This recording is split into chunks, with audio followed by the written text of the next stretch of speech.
Getting past denial. Denial is the first stage of the grief process. So it's actually a very necessary stage when something happens in our lives that is painful and difficult and hard and shocking and hurtful. We have to, at the beginning, feel that denial. Just as your body, if it was physically hurt, goes into a physical state of shock, which actually numbs you to the pain and helps you to make it through it, we go through an emotional shock when things happen in our lives that are difficult for us to handle emotionally. Therefore, it's good for us. First we have to feel that denial and shock as we're just coming to terms with what happened. And the more serious the problem, the more difficult and painful and hard it is, the longer it will take us to make it past that first stage of denial. However, when we live with things like alcoholism, addictions, abuse, really dysfunctional behavior, we get into enabling and ignoring and pretending and looking the other way and doing all those kinds of things. Sometimes we get stuck in denial, and getting stuck in that denial is actually really bad for us. So how can you tell the difference between good denial and bad denial, or denial that's healthy and good at the beginning but then becomes unhealthy? Well, I'm going to give you some ways that you can do that. Well, when it's a first stage shock absorber, when something first happens, it's like that cushion that you need to hit to kind of take that softer landing instead of just hitting the ground as hard as you do, and then it becomes, that thing that's just more than you can handle.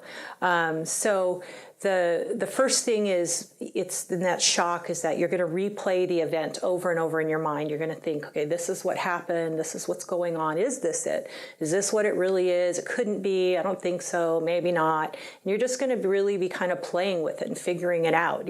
What is it? That's kind of normal in that first stage of shock. If you get some really bad news, that's what's going to happen. You're going to replay the phone conversation over and over in your mind and think about it as you begin to move closer and closer to embracing that reality, like, wow, that really happened. That's really the truth about my life or this other person's life.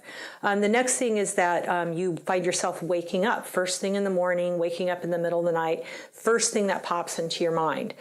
Just wham, it's just there. You say, I didn't go to bed thinking about that, but I woke up, and first thing that got into my mind, as I got up to get a drink of water, was just this whole scenario. And the same thing again, replaying it over and over, trying to fix it, think about it. Is it true? Is it not true?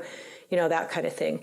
The next thing is that you can't stop thinking about it during the day. It's really there. It's just kind of front and center. It's, all that's on your mind, because again, your mind, consciously and unconsciously, is actually trying to figure it out and come to terms with it. And then the last thing is that you have difficulty functioning. When you have something that's really bad that happens at first, things aren't normal. Like, it's going to be tougher to go to work and concentrate on your work, and tougher to, put all the things together and, take care of everybody's needs and really be present in those conversations. So you're going to have trouble functioning.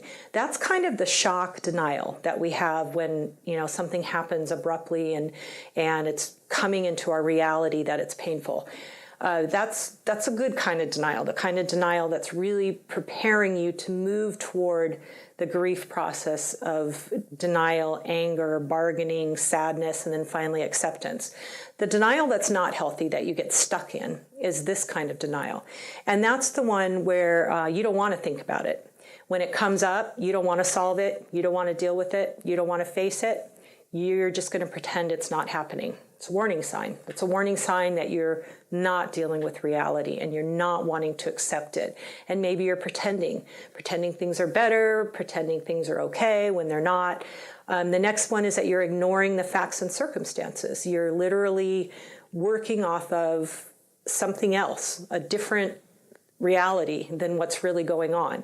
So you're ignoring what you're seeing. Maybe you're seeing signs that somebody's drinking or using drugs, but you're saying, oh, no, it's not really happening. I'm just going to pretend I didn't see that, pretend I didn't find it. Hey, sounds crazy, but people really do this.